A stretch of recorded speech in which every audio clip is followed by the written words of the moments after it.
If you follow indie sports games in general, you probably first heard of Legend Bowl a few years ago. The 2D indie football title was released on Steam in early access in November 2020, followed by a full release in September 2021.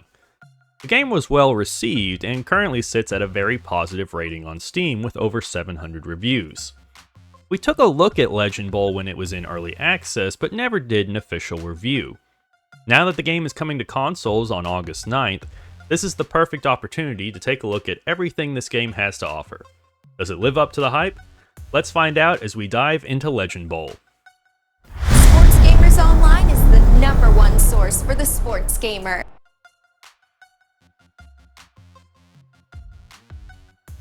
Legend Bowl can be a very difficult game at first. This is especially true if you don't have much experience with the old school 2D football games.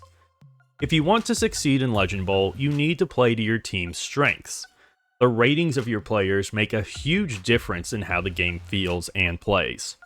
For example, if your quarterback has a high skill rating, the camera will zoom out to keep all your receivers on screen at all times.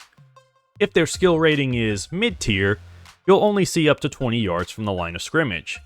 And if your quarterback is fresh off the streets, you'll only see 10 yards past the line of scrimmage. This feature, as well as a few others, can be toggled through the settings. Legend Bowl offers several different settings options to help tailor the game to your skill level, which I highly recommend you do because, like I said earlier, the game can be pretty difficult otherwise. Offensively, Legend Bowl has tons of different formations, plays, and schemes to help you catch the defense off guard. One of my favorite things about offense in this game is it just takes one button to put a player in motion. And it shows you in the play art who is going to move and where they are going to move to. It makes using motion to figure out the defense much quicker and easier. On the field, passing the ball is fun and fast. You won't have much time to throw, so you'll have to take the check down more often than not. But when you take a one-on-one shot down the field and connect, it's one of the most satisfying feelings in a football game I've ever had. Defense is also a challenge that can be very rewarding. If you take your time and make sure to match your personnel to what the offense has on the field, you should do alright. Defenders do a good job of keeping with their assignments and playing their coverage. One thing I will say though is don't expect to get too many sacks. Even when I'm playing with all 90 plus overalls across the defensive line, I can hardly ever bring down the quarterback. It feels like every play I'll be just an inch away and the QB will get rid of it just in time. This pressure does often force either inaccurate passes or short checkdowns, so bringing the pressure can still pay off a good chunk of the time. Kicking the ball on special teams can be pretty tough. You hold the X button on PlayStation to fill your kick meter. If you hold it too long though, you get an accuracy penalty. It can be a little difficult to get the timing down. You'll probably want to hop into the practice mode and get some reps in until you get the hang of it. If it's still too difficult for you, there is an option in the settings to remove the accuracy penalty for holding the button too long. The trade-off with this though is kick power is capped at 75. Personally, I enjoy the kicking mechanic in this game. It keeps me engaged with plays that in other football games are pretty easy and mindless.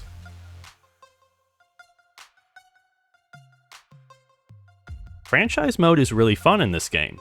Outside of playing your games and trying to win a championship, there are some fun features that make the mode more interactive. First, you can buy upgrades for your team's facilities. These upgrades give you different boosts depending on what type of upgrade you purchased. You can get upgrades to player skills, team morale, injury recovery, and even revenue generation to help you buy more upgrades as soon as possible. However, these upgrades take up parts of your limited square footage, so you have to pick and choose which ones are most important to you.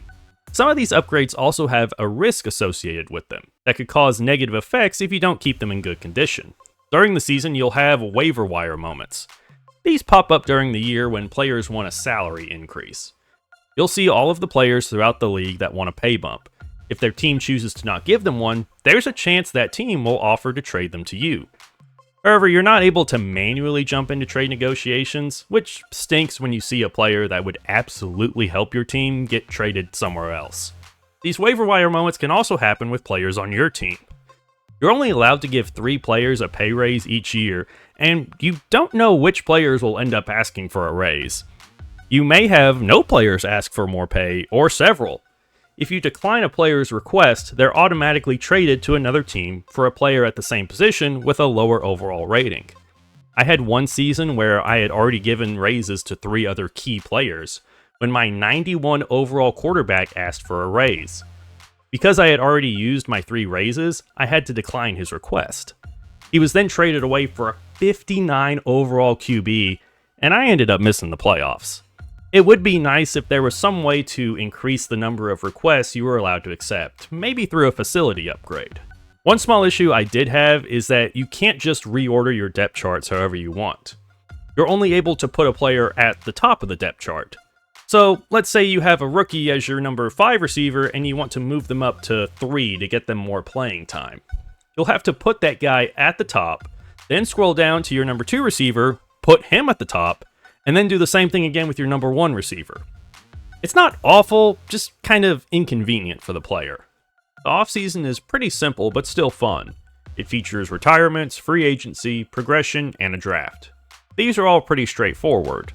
The design here seems to be focused on plugging whatever holes you have in your team and getting back into the action. Outside of franchise mode, the other 2 game modes are tournament and practice mode. Tournament mode is exactly what you'd expect. You select a team and play your way through a 16-team tournament. And practice mode gives you several tutorials as well as a good sandbox to practice and get the hang of the gameplay.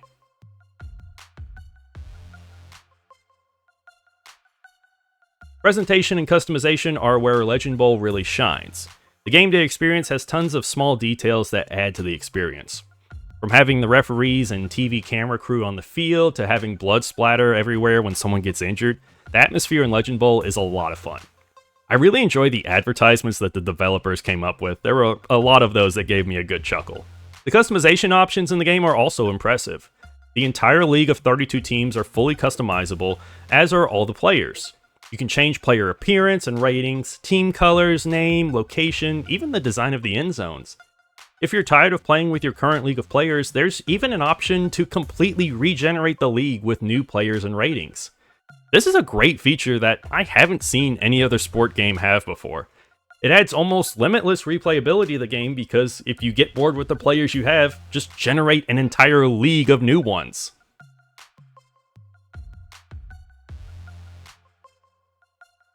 Legend Bowl is a really fun game. The gameplay challenges the player to learn the mechanics and play to the strengths of their players. The atmosphere created by the attention to detail will be appreciated by any hardcore football fan. And the customization options give limitless opportunities for players to create the football team and league of their dreams. There are a few things that could be improved. Being able to reorder depth charts and increase how many salary demands you can accept would make the experience much more enjoyable. At the $25 price tag, the game is easy to recommend.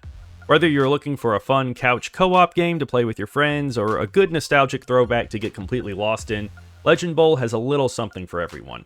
So that's going to do it for this video, everyone. If you enjoyed it, make sure to leave it a like and also subscribe so you don't miss out on any of our videos. And for all your sports gaming news and updates, stay tuned to Sports Gamers Online. I'm Brandon Satterwhite with SGO. Thank you for watching.